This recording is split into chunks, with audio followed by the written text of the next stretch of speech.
I shall tell you now of a name long buried beneath the dust of time, a name spoken only in whispers by those who know the old gods and the old curses. Lycaon, King of Arcadia, the man who defied Zeus himself, and for his arrogance was stripped of his humanity, condemned to hunger, howl, and haunt the dark forests as the first of all werewolves. His story begins in the highlands of Arcadia, a land ancient even to the ancients, where the mist clings to the pines and the rivers run cold as marble. There, under a sky of eternal twilight, ruled King Lycaon, a man both noble and proud, too proud for the favor of heaven. They say he was wise in the old ways, and that his people feared him as much as they loved him. He claimed descent from Pelasgus, the first man born of the earth, and he saw himself not as servant to the gods, but as their equal. The temples of Arcadia were rich with offerings, but the offerings were to Lycaon's own glory, not to Zeus of the thunder or Apollo of the sun.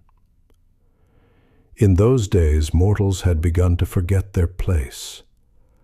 The gods watched, curious, as mankind's pride grew tall as mountains, and Lycaon stood tallest among them all.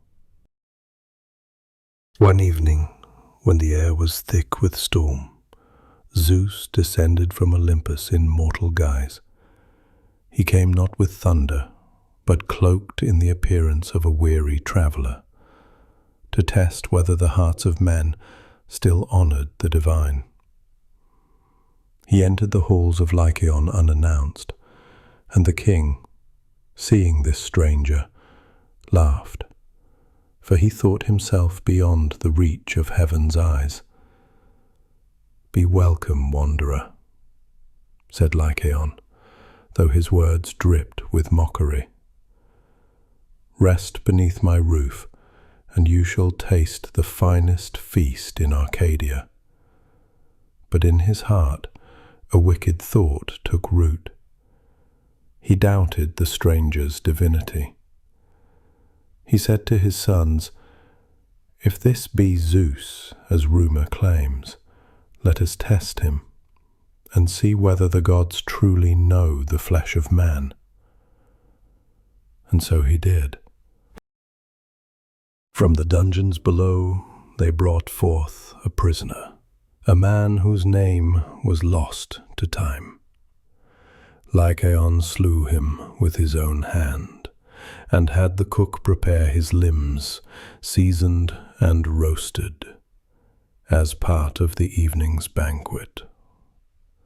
When the meal was served, the stranger took his seat in silence. The hall flickered with torchlight, the wine flowed thick as blood, and the gods, unseen, held their breath. I have spoken to those who say that at that moment the air itself grew heavy, that the flames dimmed, and the stars turned their faces away. For the King of Arcadia, in his hubris, had invited a god to dine upon human flesh. Zeus looked upon the feast and saw through the deception. His eyes blazed with the light of lightning long restrained. The disguise of man fell away, and the hall trembled beneath the weight of his wrath. Thunder cracked like a cry of judgment. The table split in two. The roof tore open as the heavens revealed themselves.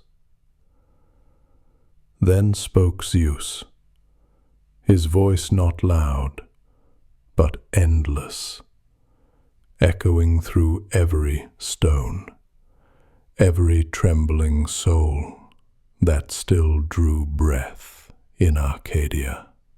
"Lycaon," he said, "you have mocked the divine with blood and deceit.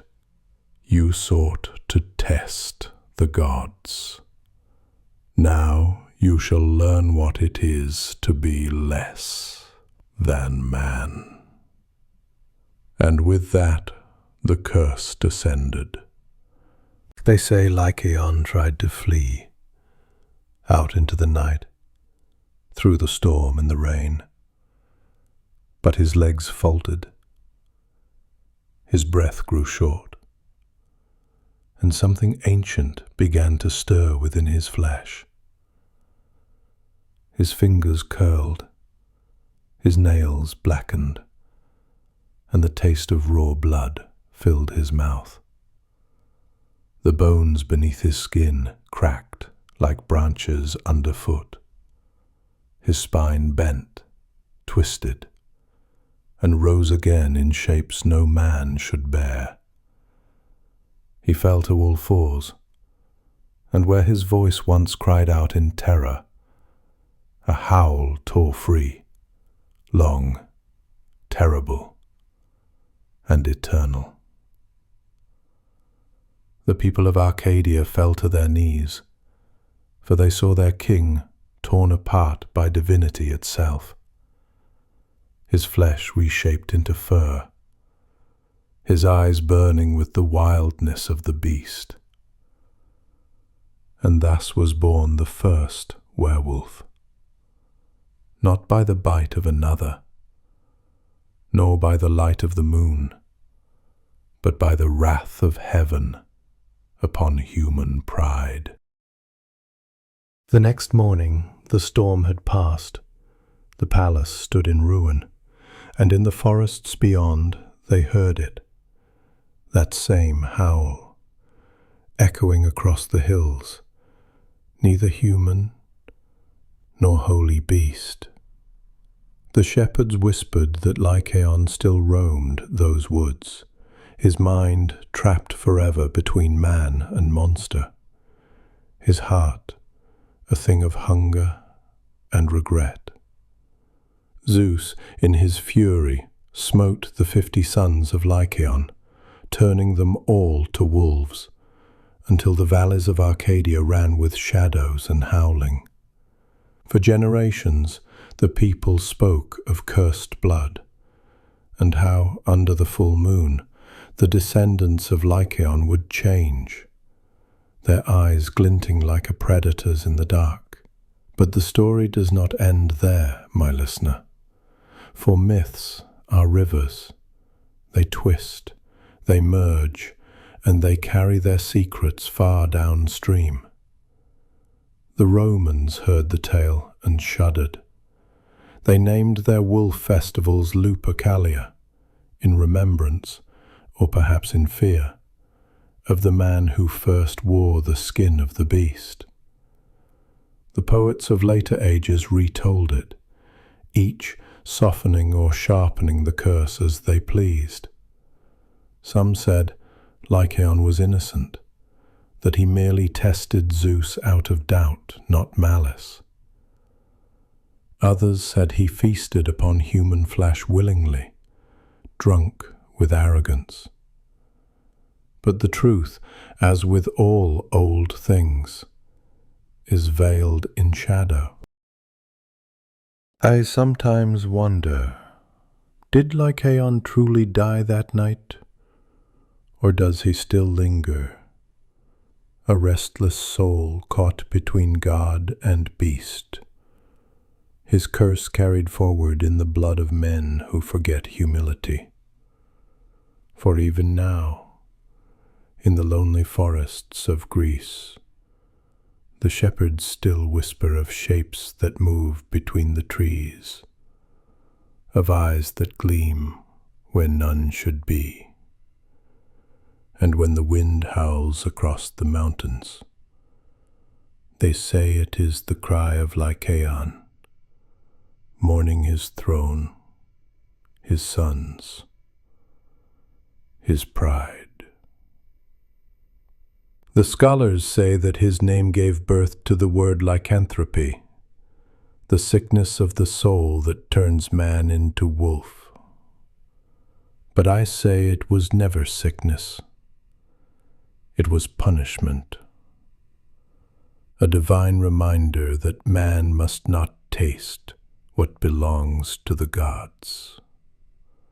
For Lycaon's tale is not merely one of horror.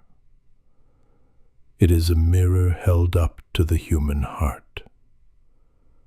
It speaks of ambition unbound, of the hunger to stand above even Olympus itself. And though the centuries have changed our world, that hunger remains. The form changes, the fur may be gone, but the beast still stirs. It prowls behind the eyes of kings and beggars alike. In every man who would raise himself higher than heaven and mock the hand that shaped him. Sometimes, on nights when the moon hangs heavy and white, I listen to the wind, and in it I hear his voice. Not a cry of rage, but of remembrance. He was a king once, proud and mortal. Now he is a shadow, forever hunting, forever hunted. And I, the teller of his tale, am but his echo. For every time his story is spoken, he stirs again, if only for a moment, to walk among us in memory. So remember this, listener. The next time the night grows cold and the forest seems to breathe, remember that once, long ago, a man dared to test the gods, and in doing so, he became the very thing he despised. King Lycaon of Arcadia, first of the werewolves, father of the cursed, and eternal warning to all who would mock the divine. May his howl never find your door.